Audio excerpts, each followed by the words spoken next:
Salam jumpa untuk kita sekalian. Tema kita pada hari ini adalah peduli bangsa, berkontribusi bukan berkeluh kesah.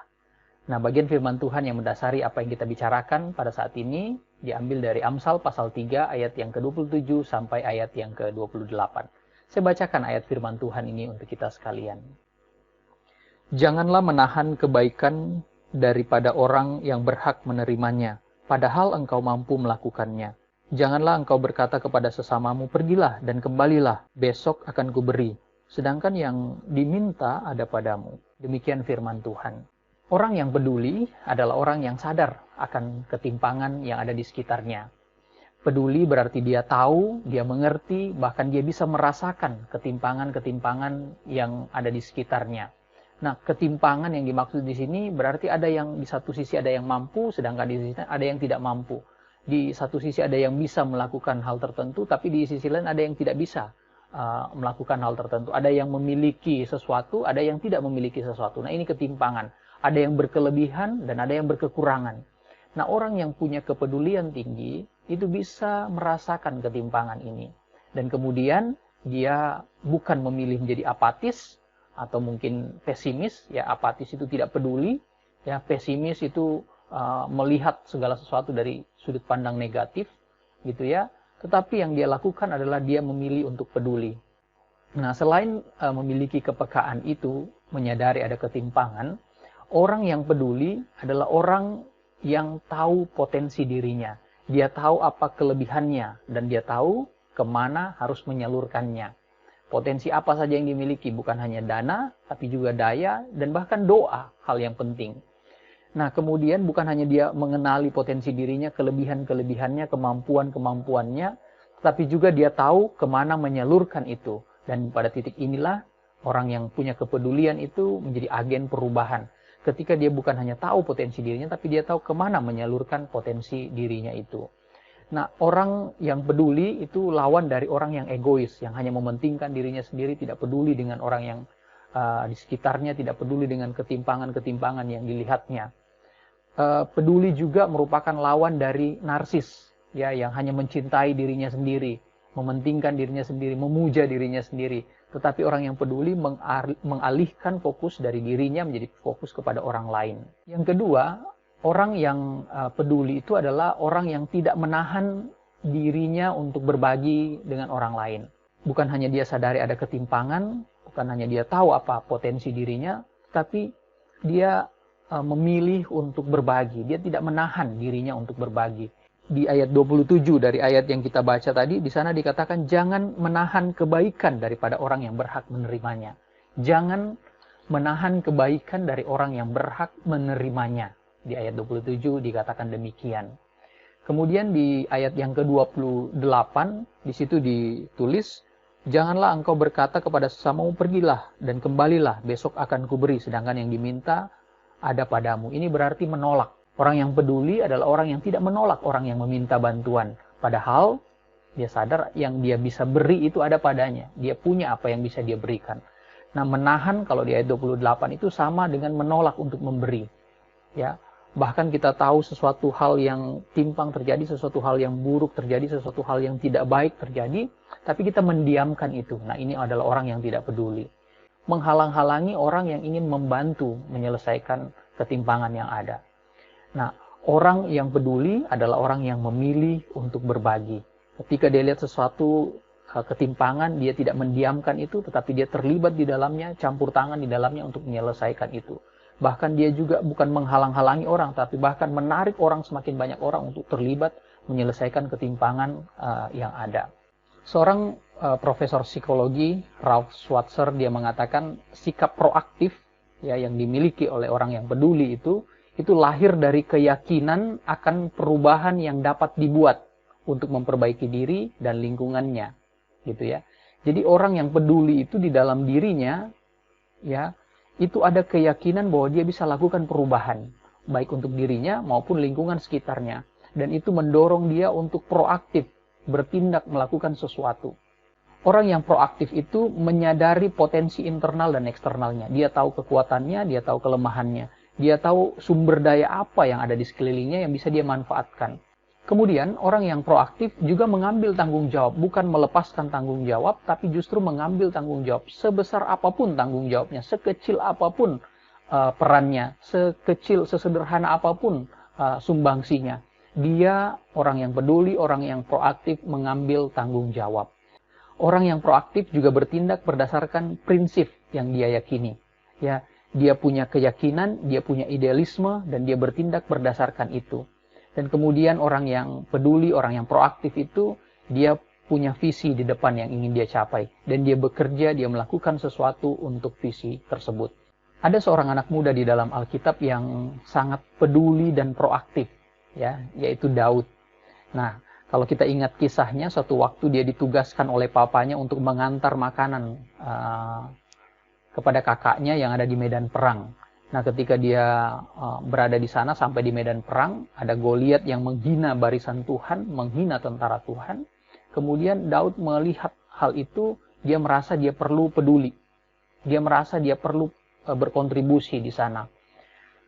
Ketika kalau kita membaca teks Alkitab di sana, 1 Samuel pasal 17 ayat 20 sampai 50, di sana digambarkan bagaimana sikap proaktif Daud itu sangat nyata, gitu ya.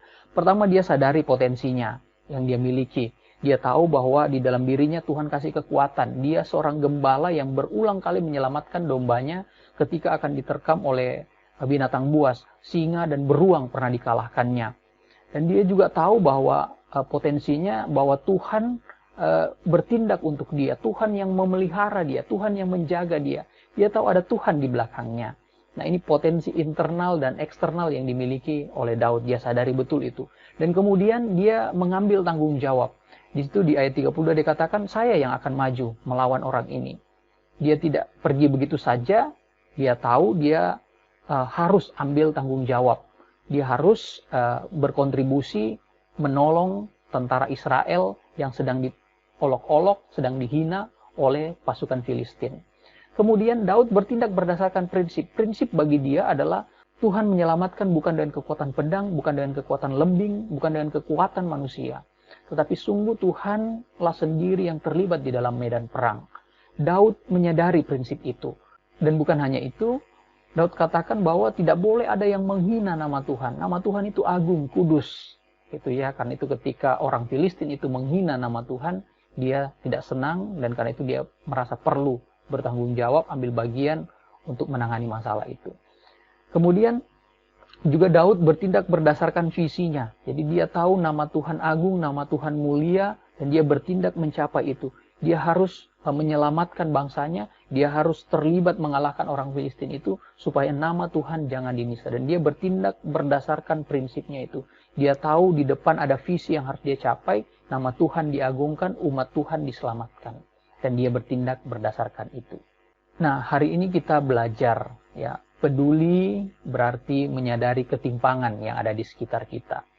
Peduli berarti tidak menahan diri untuk berbagi. Peduli berarti proaktif, tahu kemampuan, tahu kelebihan, tahu potensi, tahu kekuatan, kemudian tahu kepada siapa harus berbagi. Orang yang peduli adalah orang yang mau ambil tanggung jawab, bukan apatis, tidak peduli, bukan pesimis, ya, melihat selalu dari sudut pandang negatif, tetapi bukan juga orang yang egois, ya, bukan juga orang yang narsis, melainkan peduli, proaktif, mau berkontribusi. Setelah ini kita akan melihat rangkaian permasalahan, rangkaian ketimpangan yang ada di sekitar kita, mulai dari lingkungan yang terdekat sampai yang terluas sekalipun. Dan kemudian mari ambil waktu sejenak untuk merenungkan kontribusi seperti apa yang bisa kita berikan. Sekali lagi, sesederhana apapun itu, sekecil apapun itu, ya, mari ambil bagian, mari ambil tanggung jawab. Jangan takut melihat masalah yang begitu besar. Tetapi kita tahu kita punya Tuhan yang ada berdiri di belakang kita, menolong kita, mengambil tanggung jawab, mengerjakan peran kita.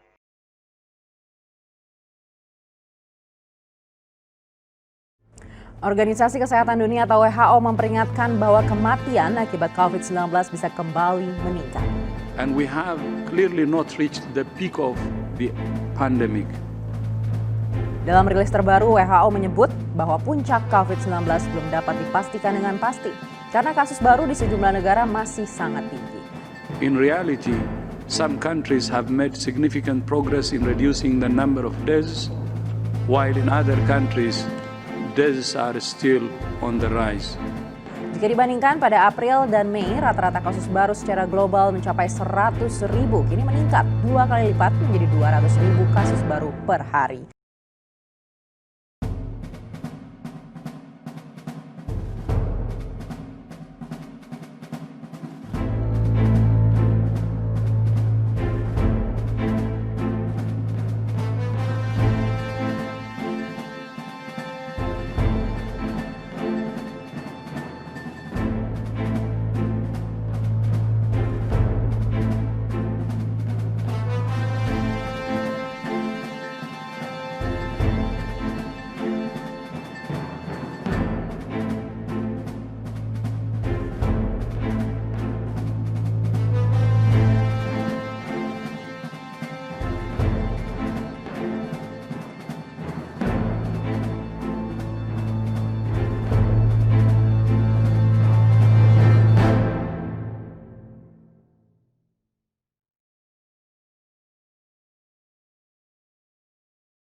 Jangan sebut kami lebay karena bilang bahwa ekonomi Indonesia kuartal 1 itu dalam bahaya, saudara. Jajaran Menteri di bidang ekonomi menegaskan wabah virus corona bakal berdampak pada seluruh sektor, baik permintaan dan pasokan. Corona benar-benar membuat ekonomi Indonesia di ujung bahaya. Segala sektor bisnis, ekspor maupun impor dipastikan terpukul.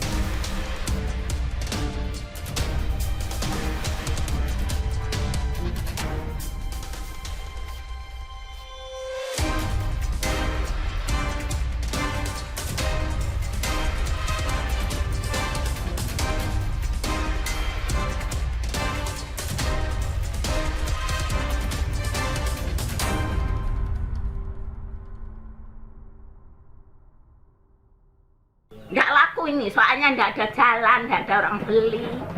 Begitu. Ya, saya sudah tua, cuma ini saja kerjaannya. Sudah nggak punya sawah, sudah nggak punya suami. Anaknya di depan itu keadaan begitu. Susah ini.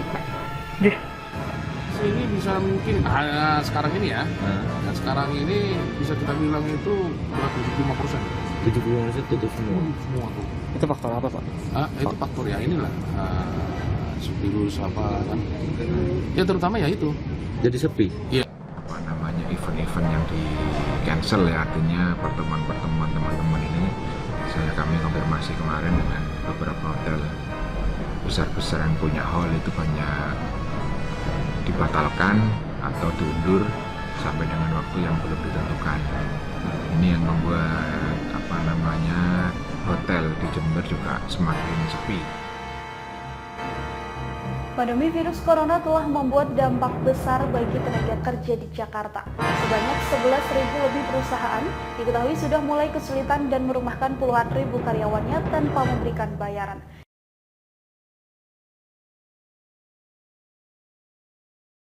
Rage on that beat, going crazy.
Hampir 300 juta siswa di seluruh dunia terganggu kegiatan sekolahnya dan terancam hak-hak pendidikan mereka di masa depan. Presiden Joko Widodo sudah mengimbau untuk bekerja, belajar, dan beribadah dari rumah semasa pandemi virus corona ini. Pemprov DKI memutuskan menutup sekolah, tapi di Jakarta bukan hanya sekolah. Ada kursus, ada pendidikan informal, non-formal. Kami menganjurkan kepada semua sebuah himbauan, sebuah seruan untuk menunda kegiatan belajar mengajar secara langsung. Kalau swasta itu kan tergantung dengan mereka membayar SPP kan, termasuk gaji guru kan ada di situ. Nah, ketika mereka tidak mampu membayar SPP, kan itu otomatis juga mempengaruhi biaya untuk membayar guru honorer di situ. Nah, sampai kapan sekolah meliburkan anak-anaknya? Kapan dia mulai masuk itu harus dipikirkan. Kerisauan dari para orang tua bahwa pengeluaran di rumahku juga akhirnya jadi bertambah, Mas Aiman. Saya juga tadi udah dibahas. AC, lampu, ya kan? Yang tadinya pada dari pagi sampai siang atau sampai sore itu tidak ada, itu akhirnya masuk ke dalam pengeluaran bulanan tambahan.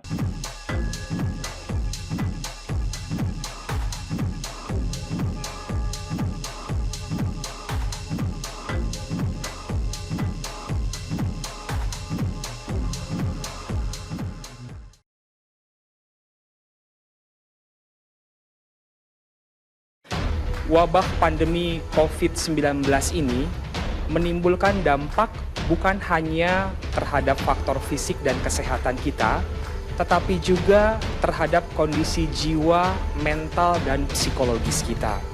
Persebaran COVID-19 yang semakin meningkat membuat virus baru ini menjadi perhatian utama masyarakat. Tidak heran jika di lini masa hingga pemberitaan, topik corona selalu kita temukan. Penerimaan informasi yang berlebihan nyatanya mampu berdampak pada psikis dan fisik seseorang.